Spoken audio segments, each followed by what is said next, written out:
네, 오늘은요, 자기 오름 깨뜨리기라는 제목으로 같이 말씀을 나누도록 하겠습니다.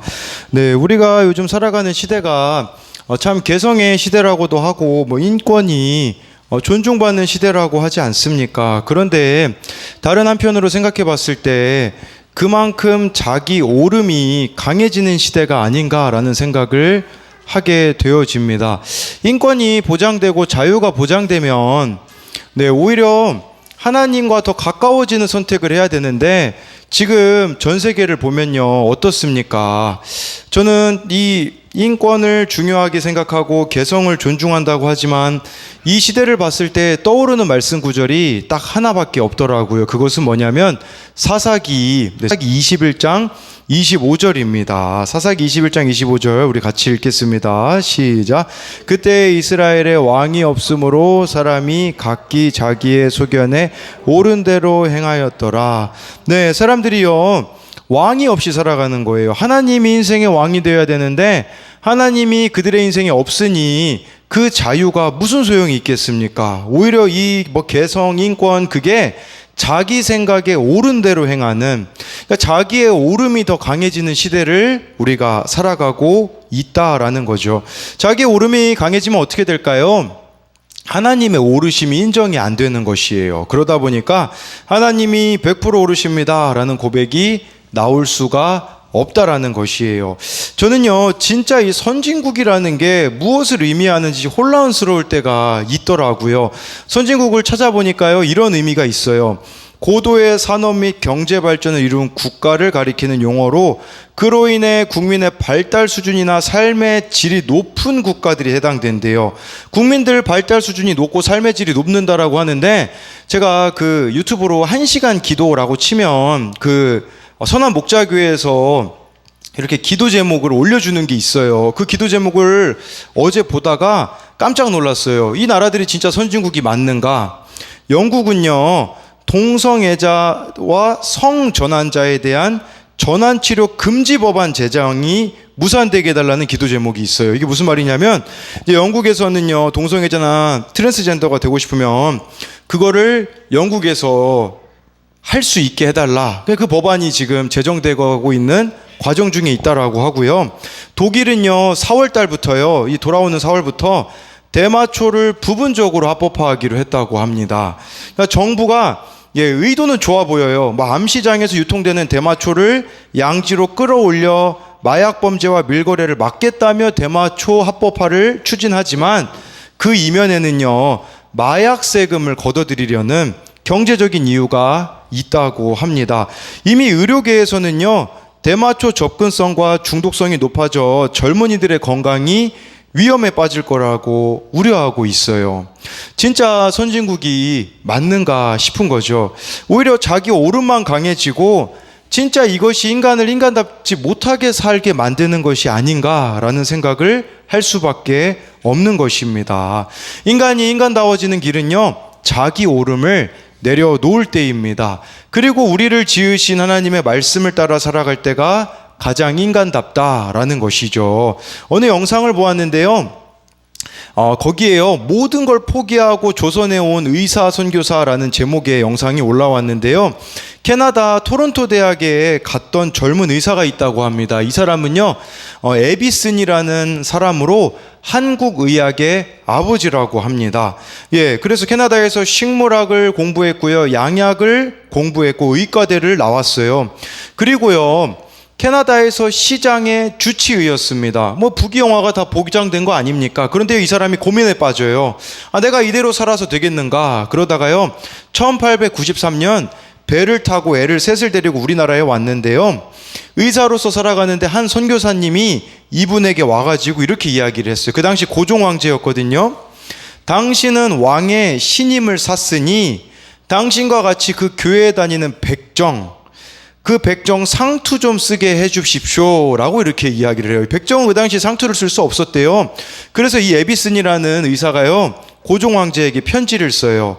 고종 황제가요, 왕명을 내려버리거든요, 상투를 쓰라고. 그때 그의 회고록에 보면요, 이런 내용이 나와 있어요. 이 에비슨이 자기 회고록에 이렇게 써놨어요. He became a man 이라고 해서 무슨 뜻이냐면 그 백정이 상투를 쓰고 교회에 들어오는데 그는 진정한 인간이 되었더라. 그는 다시 인간이 되었더라 라는 기록을 적어놨더라고요. 이것이 진정한 아름다움이 아니겠습니까? 하나님의 주권을 인정하면서 살아가는 거, 하나님의 100% 오르심을 인정하고 살아가는 거, 그게 우리를 인간답게 만들어 준다라는 것이에요. 오늘 말씀을 통해서 나의 오름을 어떻게 깨뜨릴지 두 가지로 나누어 보겠습니다. 첫 번째로요, 나의 오름은 거룩함으로 깨뜨려야 합니다. 욥기 21장 7절부터 9절을 읽도록 하겠습니다. 시작. 어찌하여 악인이 생존하며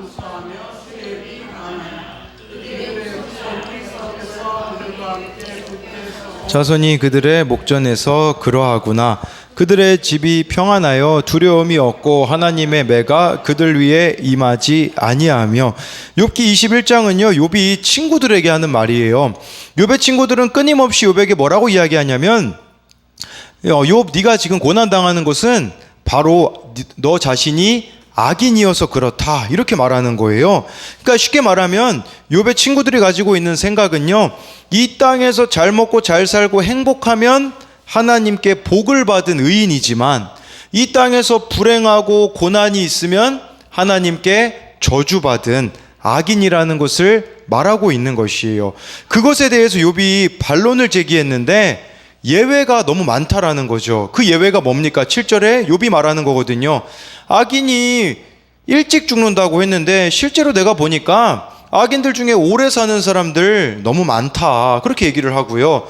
8절에 이 후손들도 정말 악인의 후손인데 너무 흔들림 없이, 왜냐하면 욥의 친구들은요 이 후손들은 악인의 후손은 대가 끊길 거라고 했거든요. 대가 안 끊기고 너무 잘 먹고 잘 사는 사람이 많다라고 욥이 말하고 있는 것이에요. 심지어 악인들이요 집이 평안해가지고요 두려움도 없고 하나님의 매도 심판도 그들이 당하지 않는다라고 욥이 말하고 있습니다. 여러분, 우리도 그런 생각 들 수 있어요. 이 땅에서 예수님 믿으면 잘 먹고 잘 살아야 되는데 그렇지 않는 경우들이 얼마나 많이 있습니까? 저도 어렸을 때 그런 간증을 들은 적이 있어요. 어느 학생이요 기도원에 와가지고요 막 열심히 기도를 하니까요 은사를 받아가지고 막 답이 막 다 보여가지고 써서 뭐 전교 1등을 했다는 뭐 그런 얘기를 들었는데요. 저도 해봤거든요. 안 돼요, 여러분. 네. 그리고 그게 계속될까도 싶어요. 사실 그거는 네. 그런 방식으로 하나님 일하면 좀 하나님이 좀 사기치는 게 아닌가 이런 생각이 들고, 일회적으로는 가능할 수 있어요. 근데 이게 지속적으로 된다면 네 오히려 좀 이상하지 않나 이런 생각이 들어요. 그리고요 주일엔 더 공부를 하고 더 일을 하면 돈을 벌 수 있는 것도 사실 아닙니까? 어느 청소년 아이가 제게 이렇게 이야기해 주더라고. 제가 그에게 물어봤어요. 너는 어떻게 그렇게 주일을 잘 지키니? 우리 종을 하는 애거든요. 그랬더니 얘가 저보고 이렇게 얘기하더라고요. 목사님, 저는요 주일에 빠지면 꼭 안 좋은 일이 생겨요. 그래서 주일을 지킬 수밖에 없어요. 그렇게 이야기를 하더라고요. 예, 아니 주일에 다른 사람들은 마음대로 여행도 다니고, 우리 강혜찬이 맨날 저보고 하는 얘기가 뭐냐? 캠핑 좀 가자고 이렇게 얘기를 해요. 네, 캠핑 가고 싶대요. 뭐 주일에 캠핑 가면 얼마나 좋겠어요. 그런데 세상 사람들은 마음대로 여행도 다니고 돈도 벌고 하는데 나는 주일에 여행을 가거나 돈을 벌면 꼭 무슨 일이 생길 때가 있는 거죠. 왜 그럴까요? 저와 여러분들이 하나님의 자녀이기 때문이라는 사실이에요. 그렇다면 하나님 없이 잘 먹고 잘 사는 인생들은 우리가 부러워야 되는 인생이 아니라 불쌍히 여겨야 되는 인생이라는 것이에요. 왜냐하면 이 땅에서의 삶이 전부가 아니기 때문이라는 거죠. 여러분, 사랑의 반대말은요 무관심이에요. 아무 일이 일어나지 않는다. 하나님이 나를 버린 것이라는 것을 아셔야 합니다. 그걸 좋아할 게 아니에요. 하나님이 나에게 너무 관심이 없으시구나 이렇게 봐야 된다라는 거죠. 그래서 로마서에 보면요 그런 인생들에 대해서 이렇게 나와 있어요. 우리 로마서 1장 28절부터 31절을 같이 읽겠습니다. 시작.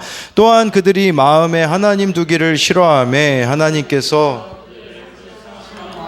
내버려 두사 합당하지 못한 일을 하게 하셨으니 그 모든 불의 추악 탐욕 악의가 가득한 자요 분쟁 사기 악독이 가득한 자요 수군수군하는 자요 비방하는 자요 하나님께서 미워하시는 자요 능욕하는 자요 교만한 자요 자랑하는 자요 악을 도모하는 자요 부모를 거역하는 자요 우매한 자요 배악하는 자요 무정한 자요 무지비한 자라. 네, 이 말씀에 28절에 마음에 하나님 두기를 싫어하니까 하나님이 상실한 마음대로 버려뒀대요. 버려두니까 어떤 일을 행하냐? 모든 불의, 추악, 탐욕, 악의, 시기, 살인, 분쟁, 악독, 수군수군은 뒷담을 말하겠죠.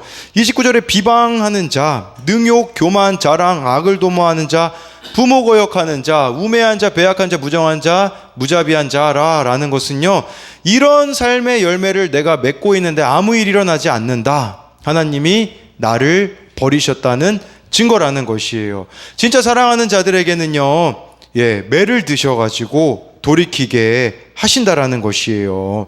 여러분, 그럼에도 불구하고 하나님 없는 인생의 잘됨을 보고 부러워하는 이유가 뭘까요?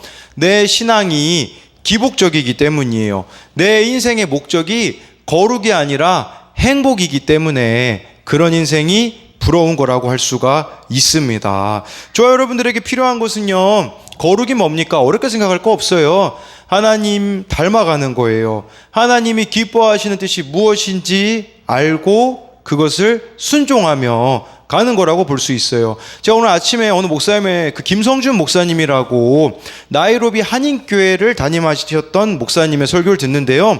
이 목사님은요, 우리나라에서 교인이 1000명 되는 교회에 담임 목사님으로 있었어요.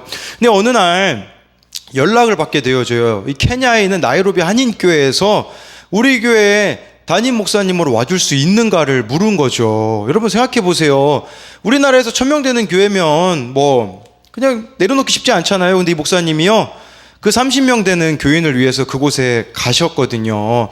가니까요, 그 교회가요, 땅이 엄청 넓긴 해요. 한 2000평은 돼요. 왜냐면 처음 생긴 한인교회여가지고요. 근데 문제는 뭐냐?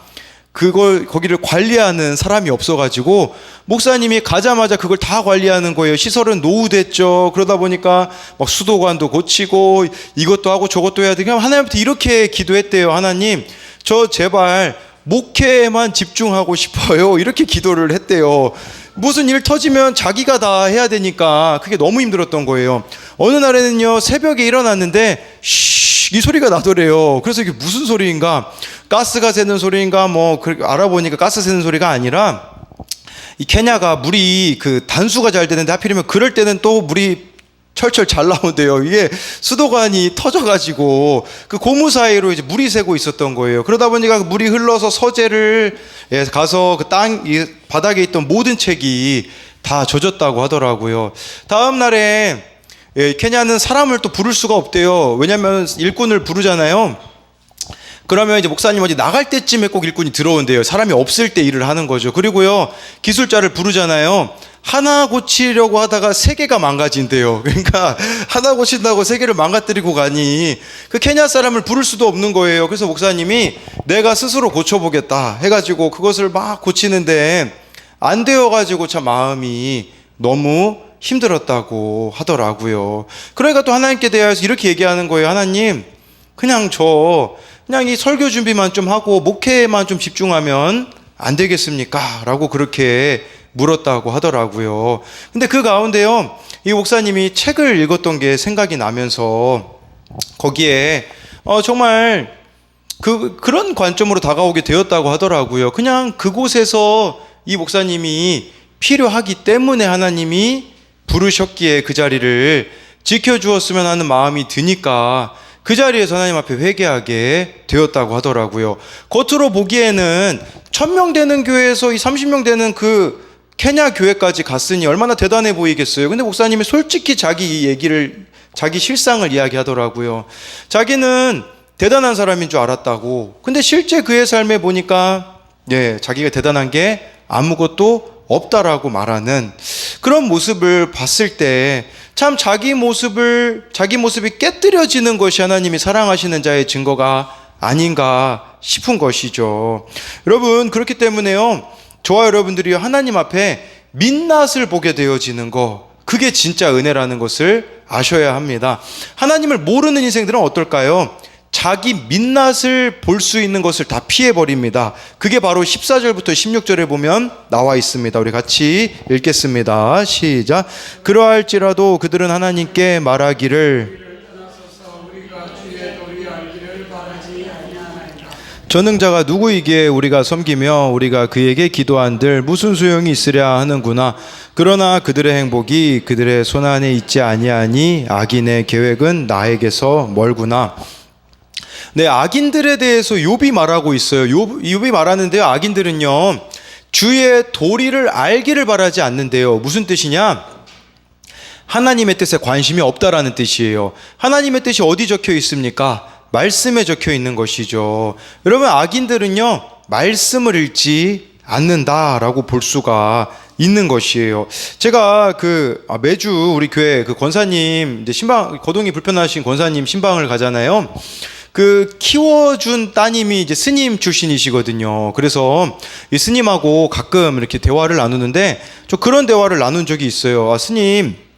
스님으로 계시면서 음식 먹는 거 힘들지 않으셨어요? 그랬더니 그런 얘기를 해주시더라고요. 이거 비밀이거든요. 근데 여러분들 알고 있는 비밀일 거예요. 뭐냐? 스님들이요 몰래 영양 보충을 하신대요. 네, 그러니까 고기를 원래 먹으면 안 되잖아요, 스님이면. 근데 이제 몰래 그거 이 풀만 먹으면 기력이 딸려서 몰래 이렇게 고기를 드신다고 하더라고요. 진짜 스님다운 스님이 없는 거죠. 근데요 우리들에게도 비춰봐야 돼요. 내가 그리스도인데 종교개혁이 왜 일어난 줄 아세요? 말씀대로 믿자. 그래서 종교개혁이 일어났거든요. 마틴 루터가요 제일 먼저 종교개혁 하자마자 했던 게 뭐냐면요, 라틴어로 된 성경을 독일어로 번역한 거예요.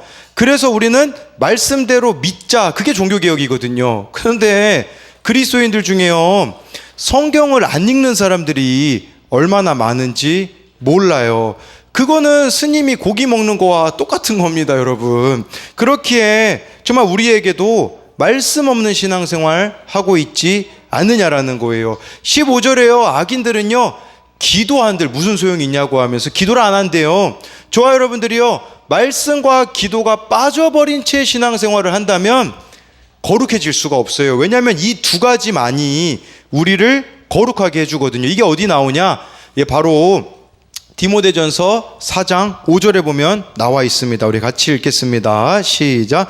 하나님의 말씀과 기도로 거룩하여 지민이라. 네, 이 말씀이에요. 거룩해질 수 있는 비결은 말씀과 기도밖에 없다라는 것이겠죠. 나의 이 오름은요 거룩함으로 깨뜨려야 되는데, 이 거룩함은 바로 말씀과 기도로부터 나온다라는 것을 보여주고 있는 것이에요. 그래서 이것에 대한 적용 질문은요, 인생의 목적을 행복에 두고 있기에 자꾸 다른 사람들을 부러워하지 않습니까? 인생의 목적이 거룩이기에 말씀과 기도가 있는 삶을 살아가고 있습니까? 네. 두 번째로는요, 나의 오름은 고난으로 깨뜨려야 합니다. 우리 19절 20절 말씀 같이 읽도록 하겠습니다. 시작. 하나님은 그의 죄악을 그에게 갚으실 것을 알게 하시기를 원하노라. 자기의 멸망을 자기의 눈으로 보게 하고 전능자의 진노를 마시게 할 것이니라. 네, 이 19절 말씀은 욥이 친구들의 말을 인용한 거예요. 욥의 친구들은요 악인들이 죄악을 쌓아두기 때문에 그 악인들의 후손에게 하나님이 갚으실 거라고 이야기하고 있어요. 그러니까 악인의 후손은 쉽게 말하면 망한다라는 의미가 되겠죠. 그런데 욥은요 20절에 그거에 반대되는 이야기를 하고 있어요. 이건 뭐냐면 자기의 멸망을 자기의 눈으로 보고 전능자의 진노를 자기가 마시는 게 복되다라고 말하는 거예요. 여러분, 이 죄의 저주는요 나에 대해서 끊어야 된다라는 말이에요. 이거를 후손에게 흘러갈게 할 것이 아니라 저와 여러분들이 해야 되는 것은 뭐냐면 내가 수치를 당하고 내가 고난을 당하고 내가 십자가를 지는 삶을 살아가야 한다라는 것이에요. 그러지 않으면 어떻게 되어질까요? 내 자녀가 고생할 수밖에 없다라는 것을 기억해야 된다라는 것이죠. 여러분, 내가 고난을 당하고 내가 십자가를 질 때야 나의 구원이 나의 가정의 구원으로 이어진다는 사실입니다. 어느 전도사님의 고백이에요. 나에게 닥친 망하는 사건을 통해 내 죄를 깨닫게 된 적이 있습니까? 먼저는 나는 어쩔 때 망한다는 생각을 해보았다. 보통 망했다라는 생각이 떠오를 때는 내가 원하는 것을 잃었을 때 일어난다. 이번에 장학금 중단 사건이 나에게 그랬다. 이 전도사님이 그 장학금을 원래 당연히 받아야 되는데 주시는 그 목사님이 장학금을 갑자기 중단하겠다라는 사건이 터졌거든요. 나는 장학금을 받으며 대학원 공부를 하기를 원했다. 물질적인 부담이 현저히 줄어드니 말이다. 그러나 장학금 지급 중단 소식을 듣자마자 망했다라는 생각을 하게 되었다. 나는 이 사건을 통해 나의 교만함을 보게 되었다. 20절 말씀처럼 나의 멸망을 내 눈으로 보았다. 교만한 죄의 결과다. 하나님을 기준으로 산다고 말하면서 나는 교만하게 살았다. 정작 나의 신령과 마음은 교만했고 내 스스로 나의 삶을 책임지려 했다. 그만큼 나는 실수투성이다. 그 실수는 이를 크게 만들었고 지금 내게는 회개해야 하는 일 외에는 남은 것들이 없다. 어쩌면 나는 지금 제일 밑바닥이 아닐까. 이보다 더 큰 밑바닥을 만나게 될까 두렵다. 이제는 나조차도 나를 못 믿겠다. 조금이라도 나의 죄를 깨달았더라면, 조금이라도 나의 부족함을 인정하고 하나님께 나아갔더라면 나의 마음이 다치는 일까지 안 일어났을 것 같다. 그러나 이를 통해 성장할 것을 믿는다라는 이 고백은요, 이 사건을 통해서요, 망하는 사건을 통해서 자신을 돌이키게 되었다라는 것이에요. 여러분, 고난도 내가 당해야 되는 것일 수 있겠지만 죄에 대한 대가로 인한 수치와 부끄러움도 내가 당해야 합니다. 카일 아이들먼 목사님이 쓰신 은혜가 더 크다라는 책에요, 목사님의 일화가 나와 있어요. 목요일 밤 나는 아내와 함께 침대에 누워 있었다. 그녀는 잠이 들었지만 나는 깨어 있었다. 천장을 바라보며 주말에 있을 설교에 대해 생각하고 있었다. 가만히 목사님이 누워서 설교에 대해 생각하는데요, 욕실에서 쾅 하는 소리가 들렸대요. 가보니까 벽장 문에 걸려있던 전신 거울이 바닥에 산산조각 나 있었어요. 근데 그 벽장 거울이 떨어지자 목사님의 부끄러운 행적이 드러났대요. 그건 뭐냐면 목사님이 벽장 문에 그 구멍을 낸 적이 있거든요. 사모님하고 싸워가지고 화가 나가지고 쳤는데 그 구멍 낸 거를 큰 유리로 가려놨는데 이제 그 유리가 이제 깨진 거예요. 그래서 이렇게 말하더라고요. 나는 아내와 말다툼을 했다. 솔직히 무엇 때문에 다퉜는지는 기억이 안 난다. 다만 나는 너무 화가 나서 이성을 잃고 벽장문에 구멍을 내고 말았다.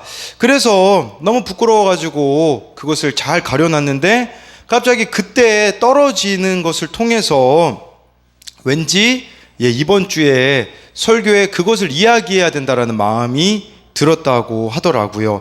나는 벽장문에 난 구멍과 바닥에 깨진 거울을 쳐다보았다. 나는 내가 인내심이 많고 온유하고 자신을 대단하게 여기지 않는 겸손한 사람이라고 생각하고 싶지만 그렇지가 않다라는 거죠. 그래서 이 떨어진 그 깨진 거울 조각들을 줍고 이걸 하나님이 나누기를 원하신다라는 생각이 들어서 아내에게 말했대요. 근데 사실 아내가 거절해 주기를 바랬다고 하더라고요. 그래서 아내에게 이걸 혹시 설교 때 써도 되냐고 물어보자 하나님께서 당신이 그렇게 하기 원하신다고 생각하면 그렇게 해야죠, 이렇게 대답을 해서요, 솔직하게 목사님이 아내에게 얘기했대요. 그런데 나는 사람들이 나를 어떻게 생각할지 너무 두려워. 그랬더니요, 사모님이 웃으면서 이렇게 대답했대요. 날 믿어요. 우리 집에만 구멍이 있는 건 아닐 테니까요. 이렇게 얘기를 했대요. 각자의 집에 분명히 집에 그 구멍 있는 집이 있을 거다, 이렇게 얘기를 하신 거죠. 그래서 목사님이 설교 때 그 얘기를 했어요. 자기가 화가 나가지고 벽에 구멍을 낸 사실을 이야기했는데, 우리 교회 지도자들 중 한 명이 내게 걸어오는 것을 보았대요. 너무 부끄러웠대요. 무슨 말을 해야 될지 몰랐는데, 근데 그분이 목사님을 안아주면서 이렇게 얘기했대요. 이거는요, 아무도 모르는 사실인데 실은 저희 침실에 걸려있는 그림 뒤에도 구멍이 있어요. 이렇게 얘기를 했대요. 그러니까 이분이 교회에서 직분이 있으신 분인데 자기 집에도 자기가 이제 주먹으로 구멍을 낸 게 있다라고 했대요. 그리고요, 딱 이야기를 마치고 보니까요, 많은 남자들이 목사님하고 이야기하려고 설교 후에 줄을 서 있더래요. 다 구멍 얘기하려고. 우리 집에도 구멍 있어요. 우리 집에도 구멍 있어요. 그 이야기 하려고 모두가 다 줄 서 있었다라고 이야기를 하더라고요. 그러면서 목사님이 마지막에 그런 얘기를 하시더라고요. 이제는 그 구멍을 가리지 않는다고 하시더라고요. 그대로 두기로 했대요. 왜냐하면 원래는 그 문의 구멍을 감추고 싶었던 것은 그것을 볼 때마다 내가 후회하는 그 일을 생각나게 했기 때문이라는 거죠. 근데 반대로 이제는 그 구멍을 볼 때마다 수치와 부끄러움, 후회가 아니라 얼마나 내가 사랑받고 있는지를 상기시켜 주었다라는 거예요. 그래서 이렇게까지 말해요. 부서진 벽장문은 하나님 은혜의 트로피가 되었다. 은혜는 내 벽장문의 구멍보다 더 크다라고 이야기를 하더라고요. 저와 여러분들에게 있는 죄와 고난도 마찬가지예요. 하나님의 은혜가 더 크기 때문에 수치심과 부끄러움을 개의치 않으셨으면 좋겠어요. 하나님의 은혜가 더 크다는 그 사실에 우리가 집중해야 된다라는 것이죠. 누가복음 15장에요. 집 나갔다 돌아온 탕자가 있어요. 아버지 보고 글쎄 재산을 달래요. 재산 달라는 것은요, 아버지가 안 죽었는데 재산 달라는 것은 무슨 의미겠습니까? 아버지 죽어주세요, 그런 의미거든요. 그런 진짜 불효자인데 아버지가 재산을 줍니다. 허랑방탕하게 쓰다가요, 다 잃고서는 집에 돌아오는데 아버지가요 그를 껴안아 주시고서는 하시는 것이 무엇이냐면요, 누가복음 15장 22절부터 24절 같이 읽어보겠습니다. 시작. 아버지는 종들에게 이르되 가락지를 끼우고 발에 신을 신기라. 그리고 살찐 송아지를 끌어다가 잡으라. 우리가 먹고 즐기자. 이 내 아들은 죽었다가 다시 살아났으며 내가 잃었다가 아니 그들이 즐거워하더라. 네, 이 아들을 놓고요, 이 아들이 돌아온 게 너무 기뻐가지고요 잔치를 베풉니다. 분명히 이 잔치에는요 마을 사람들이 다 왔을 거예요. 둘째 아들은요 어떤 생각이 들었을까요? 아마 두려웠을지 몰라요. 마을 사람들이 자기를 봤을 때 저거 불효자 아니야? 이렇게 얘기할 수도 있잖아요. 재산을 다 잃어버리고 돌아온 녀석이라면서 수치 당하죠. 부끄러움 당하죠. 그런데 아들은 괜찮아요. 왜 그런 줄 아세요? 아버지가 베풀어주는 사랑과 은혜가 더 크기 때문이라는 것이에요.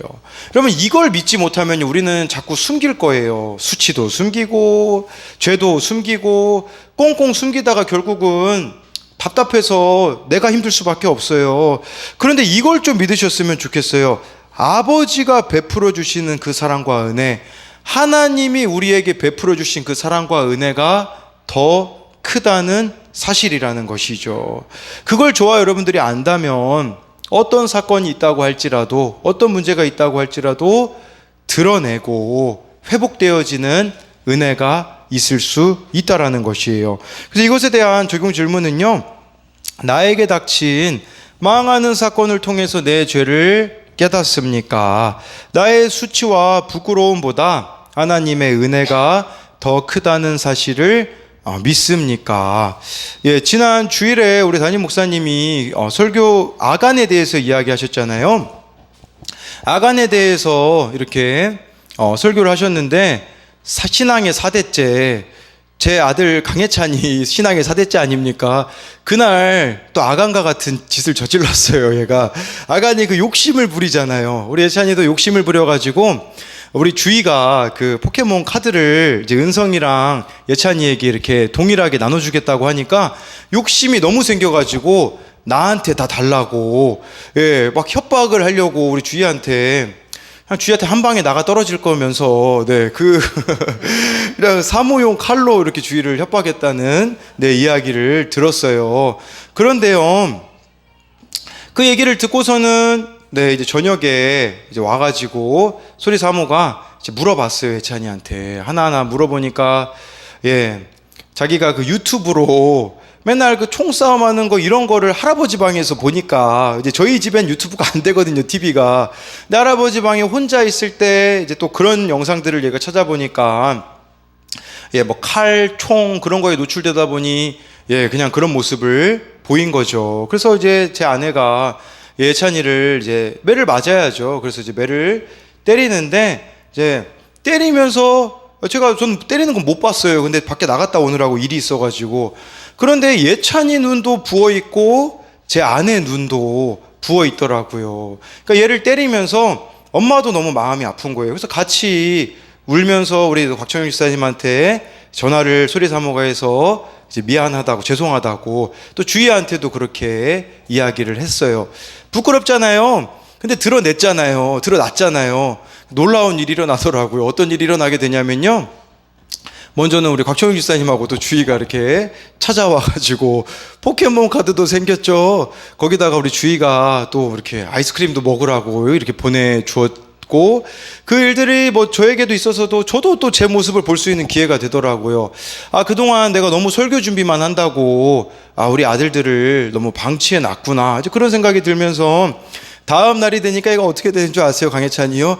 회복이 돼가지고요, 목욕탕 가자고 하니까 말도 안 되는 핑계를 대더라고요. 뭐라고 얘기하냐면 자기가 맞은 게 따가워가지고 뜨거운 물에 못 들어간대요. 글쎄, 진짜 어이가 없어가지고 누가 보면 뭐 야구바따로 맞은 줄 알아 봐요. 그 조그마한 매로 맞아가지고 물 닿아도 전혀 문제가 없거든요. 뭘 이야기 드리고자 하는 거냐면, 드러냈을 때 손해인 것 같지만 손해가 아니었다라는 거죠. 하물며 인간에게도 이렇게 드러냈을 때 이런 일들이 벌어지는데 하나님께 드러내면 어떻습니까?